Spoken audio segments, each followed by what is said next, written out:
There is a quiet tragedy that happens to good people. It is not that they are lazy, and it is not that they lack ambition.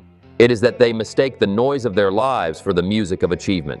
You can wake up early, answer every call, fill every hour with frantic energy, and collapse into bed feeling like a hero, yet year after year, your life remains exactly the same. It is possible to be the busiest person in the room and still be completely lost. This is the great illusion of our time. We hide behind our schedules because looking at the map requires a courage that most people simply do not have. You have likely felt it, that gnawing sense at the end of a frantic week that you worked yourself to the bone but built absolutely nothing.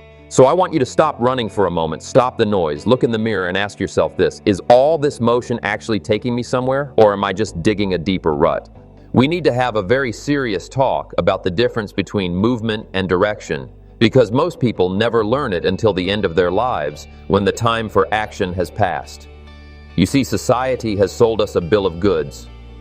From the time we are children in school, we are taught that effort is the holy grail. We are praised for being busy. We are rewarded for sweating. We are told that if you just keep your nose to the grindstone, eventually you will get what you deserve. But that is only half the truth, and half the truth can be a dangerous thing. The reality is that you can work 20 hours a day, you can be the hardest worker in your company, you can sacrifice your sleep and your health and your relationships and still end up completely broken. Why? Because motion is not progress. It is easy to fall into the trap of mistaking the two. It is the difference between a rocking chair and a high-speed train. Both are moving, both require energy, both can make you tired. But one is going somewhere and the other is just wearing out the floorboards. I see this all the time. Good, honest people who are exhausted. They tell me, "Mr. Rohn, I am doing everything I can. Papers are moving, the phone is ringing. I am constantly reacting to the demands of the day." And I have to tell them gently that reaction is not creation. If you do not have a plan, you have become part of someone else's plan. And guess what they have planned for you? Not much. Now I want you to think about a building, any skyscraper in this city. Before the ground was broken, before the first load of concrete was poured, before a single brick was laid, that building existed in its entirety. Where? On a blueprint. It was finished in the mind of the architect before it was ever started in the physical world. This is what I call blueprint thinking. Success is always built twice. First, it is built in your imagination, and then it is built in reality. But here is the tragedy of the modern man and woman.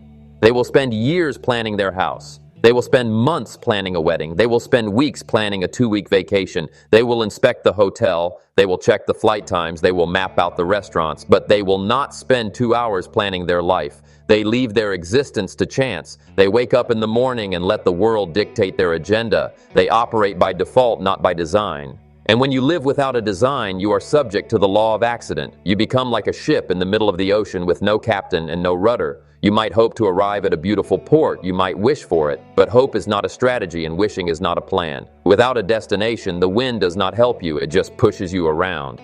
I want you to understand that human beings are the only life form on this planet that has the dignity of choice. The goose must fly south in the winter. It has no choice. It is driven by instinct in the rotation of the seasons. But you have the power to turn north when everyone else is going south. You have the power to say no when everyone else is saying yes. You have the power to sit down at your kitchen table with a cup of coffee and a blank sheet of paper and design the next 5 years of your life. But it requires a different kind of work. It requires the labor of thinking. And let me tell you, thinking is the hardest work there is, which is why so few people engage in it. It is much easier to just be busy. Busyness is a great anesthetic. It numbs the pain of not knowing where you are going. It makes you feel important. It makes you feel needed. But at the end of the week, when the noise settles and the phone stops ringing, you have to look at the results. Did you move forward or did you just spin in circles? The danger is not that you will crash and burn. The danger is that you will drift. And drifting is subtle. You do not feel it happening. You just float a little bit off course day by day. It feels pleasant. It feels safe. But 5 years from now, you will wake up on a shore you never intended to visit and you will wonder how you got there. The price of drifting is regret. And let me tell you, the pain of discipline weighs ounces, but the pain of regret weighs tons. You must become the architect of your own future because no one else is coming to save you. No one is going to hand you a map. You have to draw it yourself, and you have to do it with a sense of urgency because time is the one resource you cannot earn back. So look at your life right now. Look at your calendar. Look at your bank account. Look at your relationships. Are they the result of a deliberate plan, or are they just the accumulation of random days? Are you building a cathedral, or are you just piling up bricks because you do not know what else to do? This is the moment where you have to stop the rocking chair and get off. You have to decide where the train is going, because if you don't, you are just a passenger in your own life, and that is a dangerous place to be. Does the roadmap you are following right now actually lead to the destination you dream of, or are you just walking fast because you are afraid to stop and look at the compass? I want to take you back to a time in my life when I was not the man you hear speaking to you today. I was 25 years old and I was broke. I do not mean I was just a little short on cash. I mean I was economically paralyzed. I was a farm boy from the dusty plains of Idaho, and I had been raised with a very simple philosophy: if you want more, you have to sweat more. My father taught me that the soil does not yield to wishes, it yields to labor. So I grew up believing that the secret to success was simply hard work. And I worked hard. I was frantic. I was married. I had a family to support, and I felt the walls closing in on me. I was working as a stock clerk at Sears, and then later I started trying to sell nutritional supplements, what we called the shaker days, because we were always shaking up those protein drinks. I was running around town talking to everyone I could, trying to make a sale, trying to get ahead. I was hustling. If you had looked at me from the outside, you would have said, there goes a young man who is really trying. There goes a man in motion.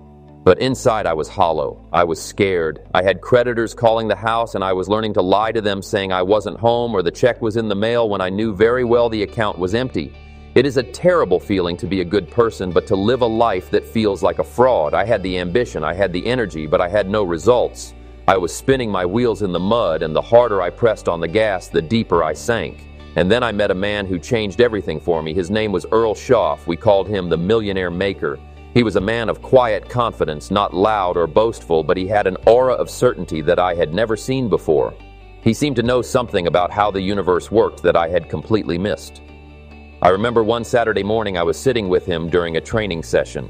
I was eager to impress him. I wanted him to see that I was a good recruit, that I was willing to work. He looked at me with those piercing eyes and he asked me a very simple question. He said, "Jim, let me see your current list of goals. I want to see the plan you have written down for your life." I froze. I didn't have a list. I didn't have a plan. But I didn't want to admit that, so I tapped my forehead and I said, "Well, Mr. Shoaff, I don't have it written down with me, but I have it right here. I keep my goals in my head." Mr. Shoaff didn't get angry. He didn't laugh. He just smiled a little sad smile and said something that hit me like a physical blow. He said, "Jim, if your list of goals is only in your head, then I can guess what your bank account balance is. It is likely zero." And he was exactly right. It was the most humiliating moment of my young life because he exposed the lie I had been telling myself. I thought I was being smart by keeping my options open. I thought I was being flexible. But he showed me that I was just being vague. And vague goals produce vague results. He told me that day that the reason I was working so hard and getting so little was that I had not given my mind a clear target. He explained that the mind is a servo mechanism. It is a goal-seeking device. But if you do not program it with a clear, specific, written destination, it will just lock on to whatever is in front of it. It will lock on to the bills. It will lock on to the worries. It will lock on to the television. That evening I went home and I sat at my small kitchen table. The house was quiet, and I remember staring at a blank piece of yellow legal pad paper. It felt heavy. It felt like I was about to sign a contract with myself. I started to write. I didn't just write, "I want to be rich." That is not a goal, that is a wish. I wrote down exactly what I wanted. I wanted to pay off the debt to the grocery store. I wanted a new suit. I wanted to take my wife on a trip. I listed the amounts. I listed the dates. It was clumsy at first. My hand was shaking a little bit, but as the ink hit the paper, something shifted inside of me. For the first time in my life, I wasn't just reacting to the world. I was defining it. I was taking the chaos of my desires and I was giving them order. I was turning the invisible into the visible. And I want you to really let that sink in because it is a subtle shift, but it changes the trajectory of a life. Sometimes the lesson isn't in the loud moments of action. It is in the quiet moments of decision. That is why I'm going to leave a few moments of quiet at the very end of this video, so these ideas can settle where they belong in your heart. You need that silence to let the truth catch up to you. But that night at the kitchen table, there was no silence in my head, only the scratching of the pen. Within 1 year of writing that list, my life was unrecognizable. I was doing the same work. I was selling the same products. The economy hadn't changed. The government hadn't changed. My relatives hadn't changed. But I had changed. I was no longer a leaf blowing in the wind. I was a sailor with a map. When I woke up in the morning, I wasn't just going to work. I was going to build the life I had written on that paper. The obstacles that used to stop me suddenly seemed smaller because my vision was bigger than my problems. I realized that Mr. Shoaff was right. The discipline of writing it down was the first step in making it real. When you define your destination, your mind starts to filter the world differently. You stop seeing barriers and you start seeing bridges. You stop hearing the noise and you start hearing the opportunities. It was not magic, it was focus. But to a man who has been blind for 25 years, seeing the road clearly for the first time feels a lot like a miracle. I went from pennies in my pocket to a fortune, not because I worked harder than everyone else, but because I finally knew what I was working for. If I asked you to show me the blueprint of your life right now, would you hand me a written plan, or would you tap your head and tell me you're just hoping for the best?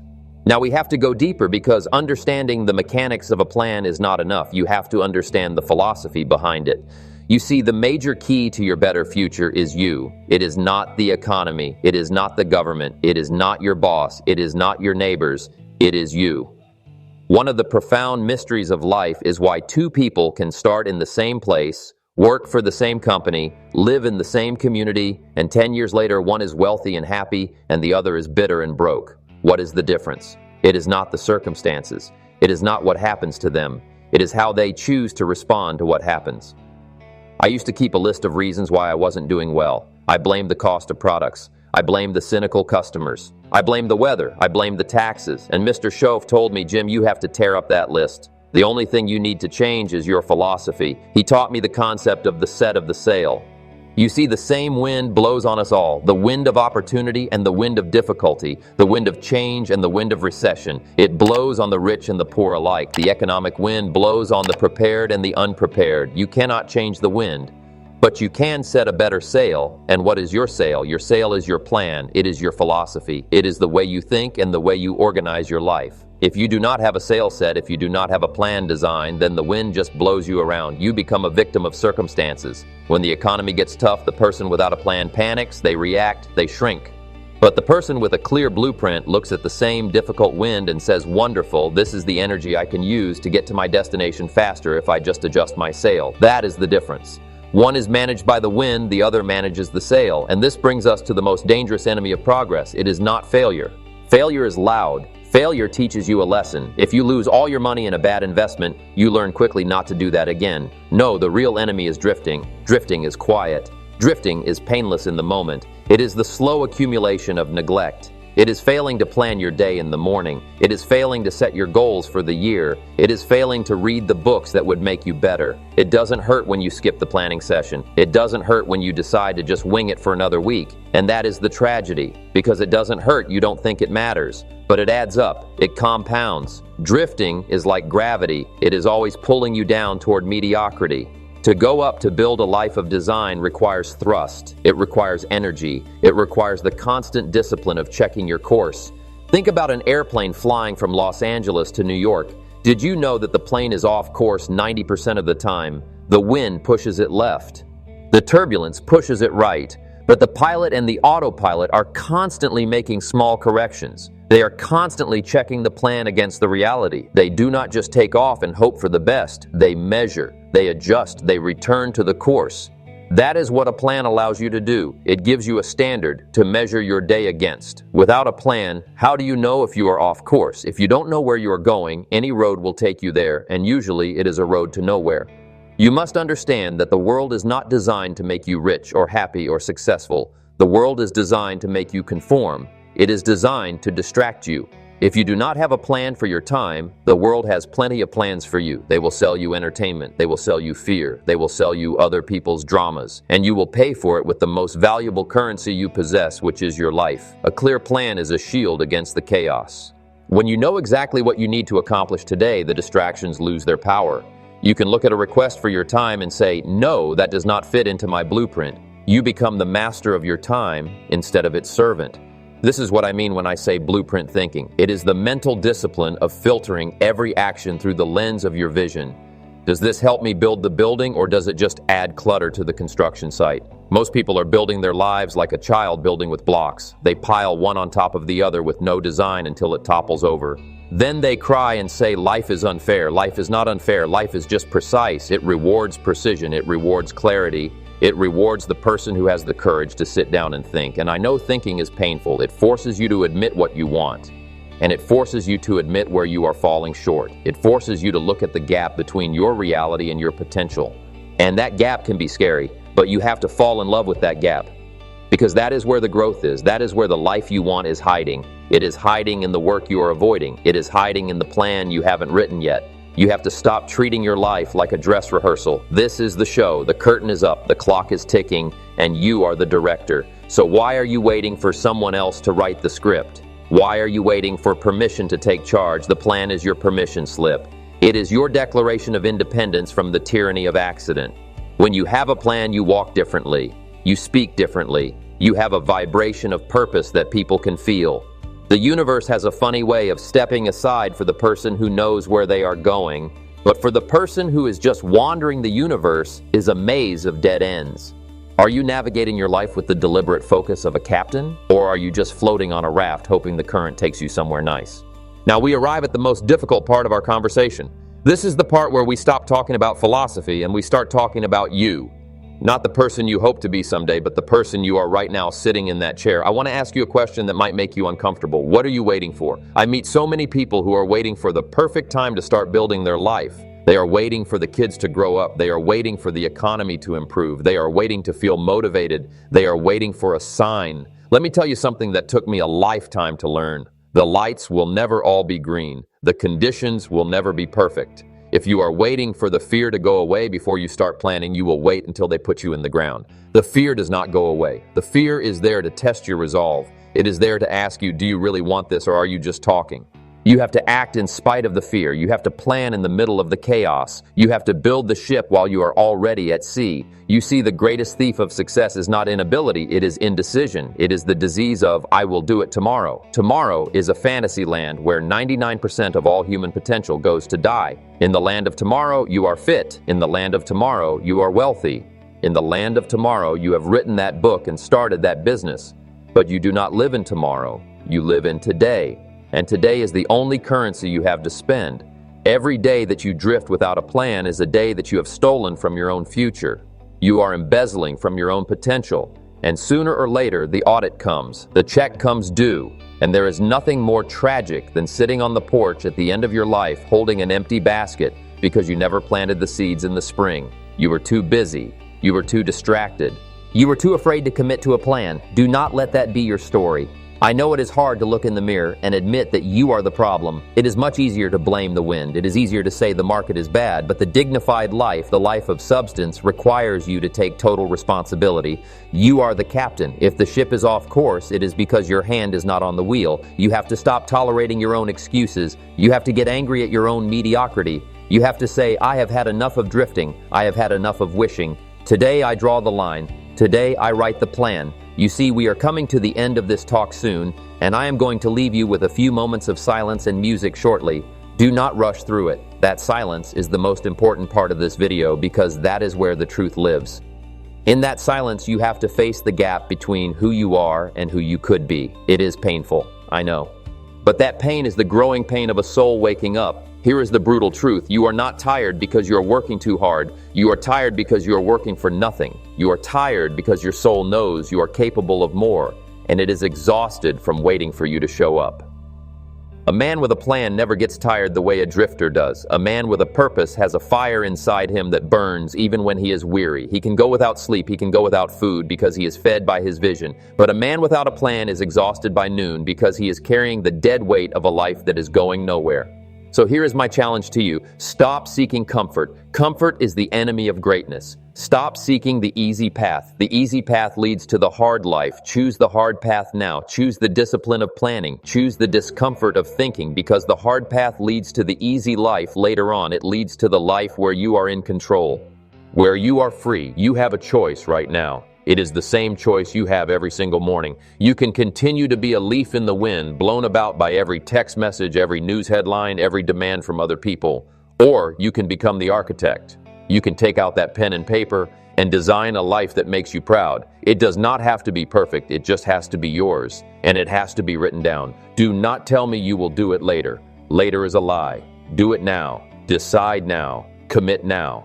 Because the clock is ticking, and it does not care if you are ready or not. The seasons do not wait for you. The harvest does not wait for you. You have to plant while it is spring, or you will beg in the autumn. That is the law of life. It is cold and it is fair. So what will it be? Will you drift or will you drive? Will you be a victim of the wind or the master of the sail?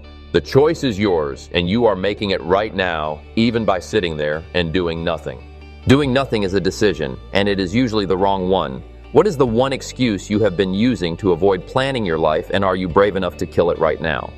You have arrived at the threshold. We have talked about the problem of the drift, and we have talked about the power of the plan. But words are just wind until you turn them into bricks and mortar.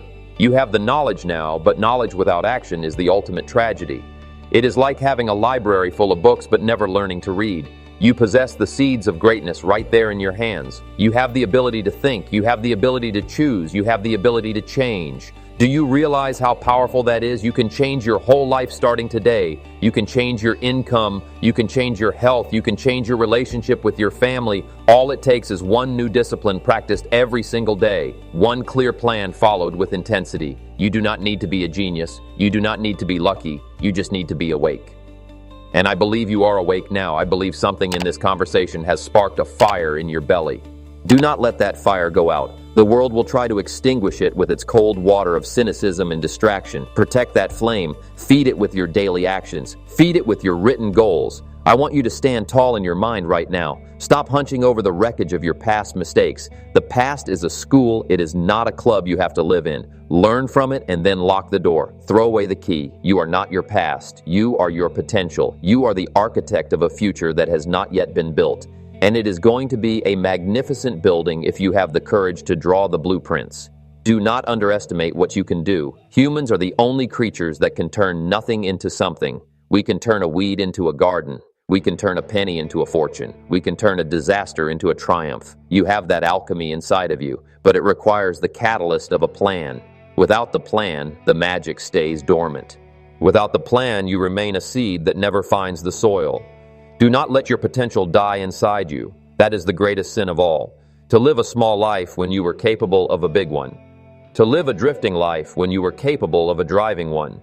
You have to decide right now that you are done with the rocking chair. You are done with the illusion of motion. You are ready for the reality of progress. It will not be easy. I never promised you it would be easy. I promised you it would be worth it. The climb is hard, but the view from the top is spectacular. And the person you become on the climb, that is the real prize. It is not what you get that makes you valuable, it is what you become. And you become strong by lifting the heavy weight of discipline. You become wise by solving the puzzles of the marketplace. You become a leader by first leading yourself. So take charge, command your day, command your week, command your life. Do not ask for a lighter burden, ask for broader shoulders. Do not ask for fewer problems, ask for more skills. You have everything you need to succeed. It is all within reach. But you have to reach, you have to stretch, you have to grow. Now we are at the end of my words, but we are at the beginning of your work. In just a moment, my voice will fade out. The screen will stay on and there will be music and there will be silence. Do not click away. Do not rush to the next video. Do not pick up your phone to check your messages. I want you to sit in that silence. I want you to let the weight of these ideas settle into your bones. It is in the silence that the decision is made. It is in the silence that the plan takes root. Use this time to breathe. Use this time to visualize the blueprint of the life you're going to build. See it clearly. See the house. See the work. See the person in the mirror smiling back at you with pride. That person is waiting for you to pick up the pen. That person is begging you to stop drifting. The bridge between who you are and who you want to be is built right now in this quiet moment of resolve. So stay here. Be with yourself. Be with your future. The noise of the world will return soon enough. But for these next few minutes, let the clarity wash over you. You are ready. You are capable. You are the captain. Set your sail. When the silence begins in a few seconds, what is the very first promise you are going to make to yourself and keep forever?